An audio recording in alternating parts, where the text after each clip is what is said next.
Christ is risen. Indeed, he is risen. Greetings from the, vesting sacristy at St. Jude's. This is a capital campaign update. I gave an update orally at the Mass on Easter and recorded myself then, but then failed to upload that. And during Easter week, we were having some more campaign progress taking place. So I figured, well, maybe I'll just shoot a video after Easter week. And so here it is. So here's an update as to exactly where we are. Perhaps the most important thing is that we are finally under contract with our architect, and that's absolutely huge. Things are in concrete now, and we have a schedule. And reading that contract, I see that the estimated construction start date would be March 1st, 2024. And the construction completion date would be August 1st, 2025. So again, these are estimates. Hopefully we'll be close to them, if not early, but it's exciting to see that progress.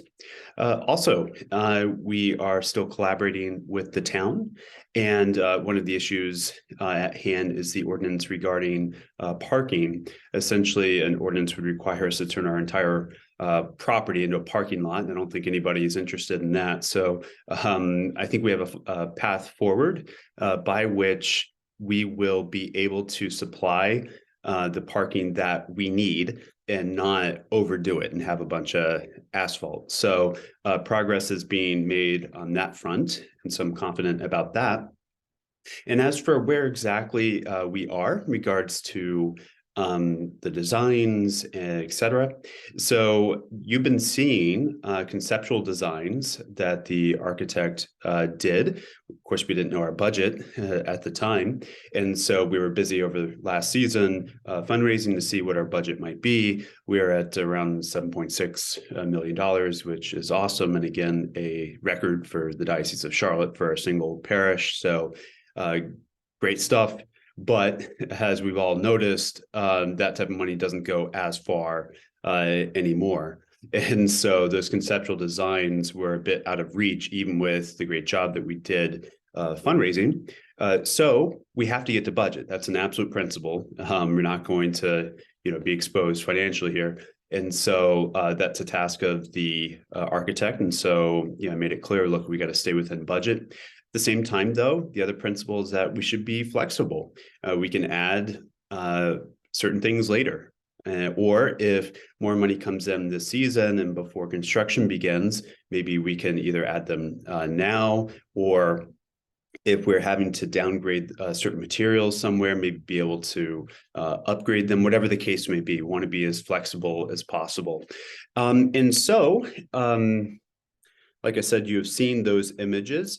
The architect made a first stab in order to reduce the cost of what you've seen. And so we're going to take a look at that first stab. But before we do that, our contractor had not only priced the original conceptual design roughly, but also taking an initial look at this first stab to reduce the cost. They said great progress, but we suspect that more is going to have to be done. So before they committed themselves to estimating every little brick, which is what they do, they're actually very good at estimating. This is the same contractor that was used to build our new seminary in Charlotte, and the cost estimation was spot on, the rector told me. But before they commit themselves to all that work, they want to see some more options. And so that's what the architect is currently doing. And they're looking at some steel tonnage issues and things like that. But so at any rate, we're going to have a meeting on May 9th in order to see with these additional options, is there a clear path and with the repricing, is there a clear path to budget, even if we're a little bit above? Can we get there within reason? And I trust that we can. So again, that meeting's on May 9th. And if we're confident that we will be able to find a way to budget, then we have an important meeting with the diocese a couple of weeks later on May 23rd, which gives us the green light and progress into the next substantial stage of design documents, et cetera. So without further ado, I'm going to share my screen now and show you that first stab of a new design. Keep in mind, though, this is a very rough cut. So let's take a look. Okay. So I trust you can see that.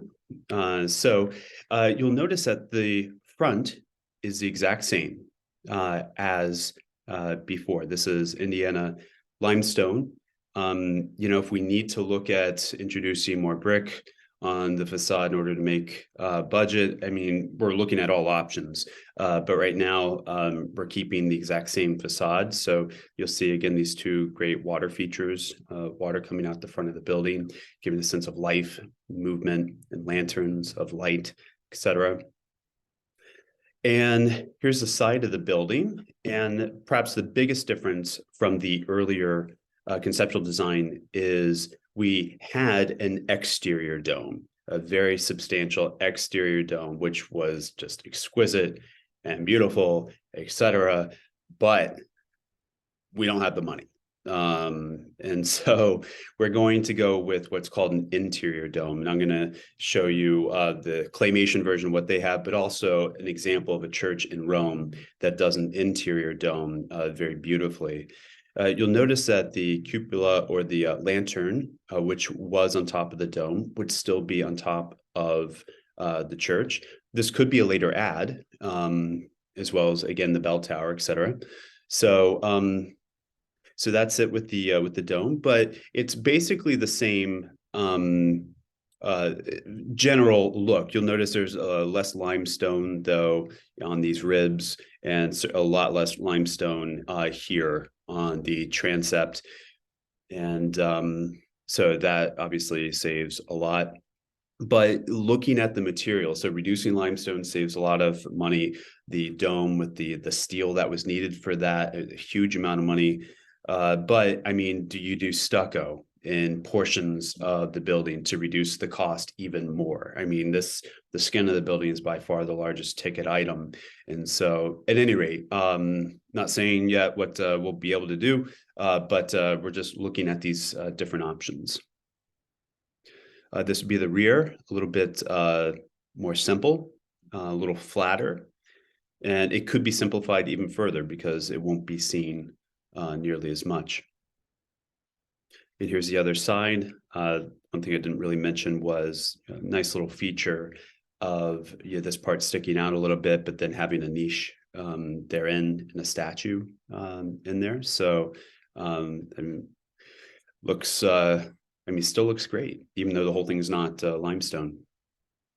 Another huge option in terms of potential cost savings is we can either, and we'll likely have to defer the top 2/3 of the bell tower to a later date. That's a very easy add-on. Well, easy as soon as you get the money.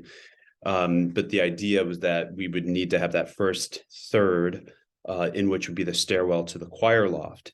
Now, if we decide not to finish out the choir loft, but prep it for a later finish, then you don't have to build the first third of the bell tower. You don't have to install the elevator in the stairs there in the bell tower. That's a huge cost savings, but with the potential being able to get here one day. So again, I'm just talking out loud. I'm not saying any of these things are happening. We're just considering different options. This is, I think, a great perspective of the church as well. A lot of natural light will be coming in, and kind of hard to see here, but these little, what would you call, well, they're called oculi or oculus. So it lets natural light in, like a, what do you call that, sky lamp or whatever. Very nice feature, though, and you'll see it in the interior. Okay, so.